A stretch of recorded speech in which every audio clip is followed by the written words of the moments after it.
Assalamu alaikum guys, you're watching Prerna Bhattu Nazish and today we will discuss the teaching strategies and teaching methodology.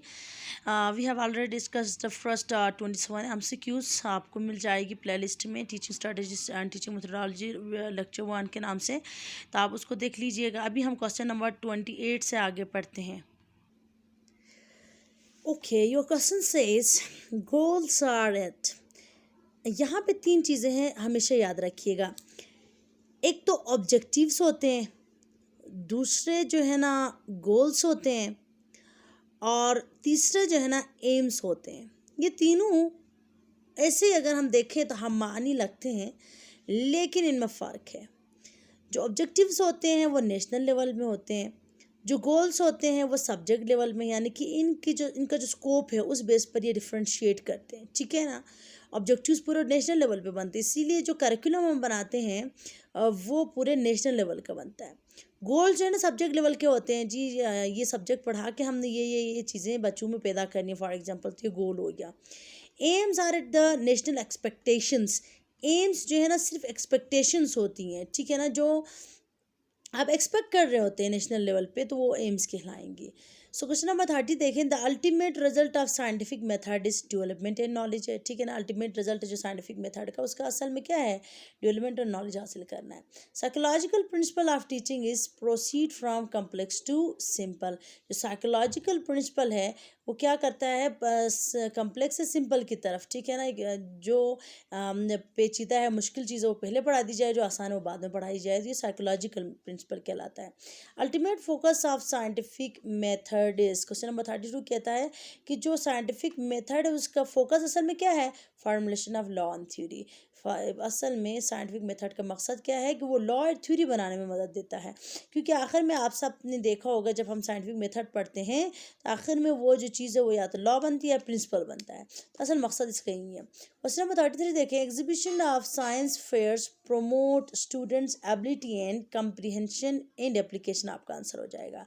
यानी कि अगर आप मेला लगता है जी science का, ठीक है ना, तो असल में आप क्या चाहते हैं, जैसे बहुत सारे स्कूल्स अरेंज करते हैं मेला वगैरह, जिसमें बच्चों के मुख्तलिफ जो मॉडल्स होते हैं वो पेश करते हैं, बच्चों को प्रोजेक्ट्स पेश करते हैं, तो उसमें कम्प्रीहेंशन और एप्लीकेशन को बढ़ाना असल में मकसद है। क्वेश्चन नंबर 34 कहता है, methods based on the facts that students learn association activity and corporation is example of project, ठीक है ना। क्या कह रहे हैं कि वो मेथड जिसमें फैक्ट्स जो है ना को मद्देनज़र रखा जाता है, और जो स्टूडेंट्स हैं वो एसोसिएशन और एक्टिविटी और कॉरपोरेशन के ज़रिए से सीखती है, तो वो असल में प्रोजेक्ट में होता है। ये सारी चीज़ें प्रोजेक्ट में इसका ख़ास ख्याल रखा जाता है। Next, this is question number 35 है, रेग has suggested how many students in micro teaching.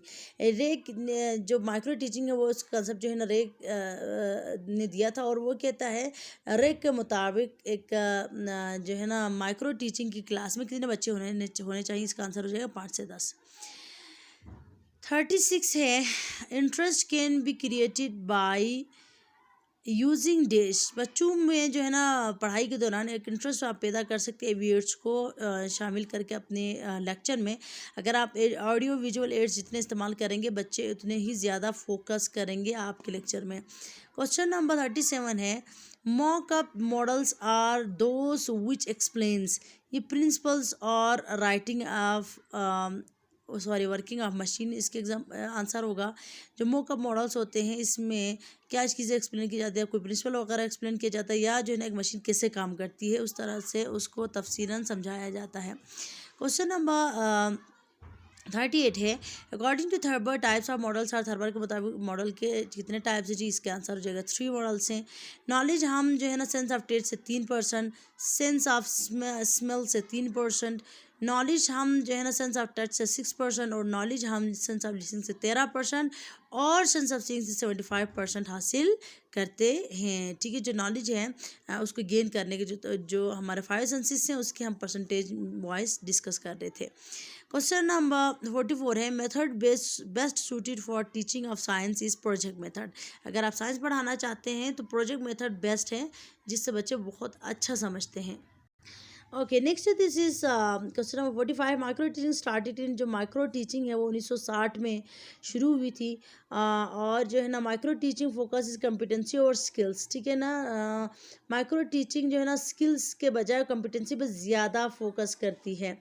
और क्वेश्चन नंबर 247 है जी, bringing together scientific ideas to form a unique idea is synthesis. क्या करना जी, मुख्तलिफ जो साइंटिफिक आइडियाज़ है उनको जमा करके जो एक लड़ी में पुरोना या कहें उसको सिंथेसिस, वो सिंथेसिस कहलाता है। क्वेश्चन नंबर 48 है, characteristics of behavioural objective is, जो करेक्टरिस्टिक्स होने चाहिए, जो खसूसियत होनी चाहिए बिहेवियरल ऑब्जेक्टिव में, वो ऑब्जर्वेबल एंड मेयरेबल होना चाहिए, ठीक है, तो वो नज़र आए और उसको मेयर भी कर सकें। 49 है जी, psychomotor domain was divided by Simpson. Simpson ने जो है ना जो साइकोमोटर डोमेन है उसको कितने ग्रुप्स में तकसीम किया था? 7 सब ग्रुप्स में उसने तकसीम किया था। 50 है, affective domain focuses on adoption of value system is a point, part of life style is characterization, ठीक है ना। अफेक्टिव डोमेन जो फोकस करता है मुख्तलिफ वैल्यूज़ और वैल्यू सिस्टम्स को अपनी लाइफ में अडॉप्ट करना या अपने लाइफ स्टाइल में उसको शामिल करना, क्या कहलाता है? करेक्टराइजेशन कहलाता है। 51 है, bringing together different values into a consistent value system is organization, ठीक है ना। Bringing together different values into a consistent value system is what? Organization है। एक ख़ास मुख्तलिफ जो वैल्यूज़ है उनको ख़ास कंसिस्टेंट जो है ना सिस्टम में ले आना ऑर्गेनाइजेशन या तरतीब कहलाता है। 52 देखें, the lowest level of learning in affective domain is attending, ठीक है। जो लोवेस्ट लेवल होता है इफेक्टिव डोमेन का सबसे पहला स्टेप है अटेंडिंग।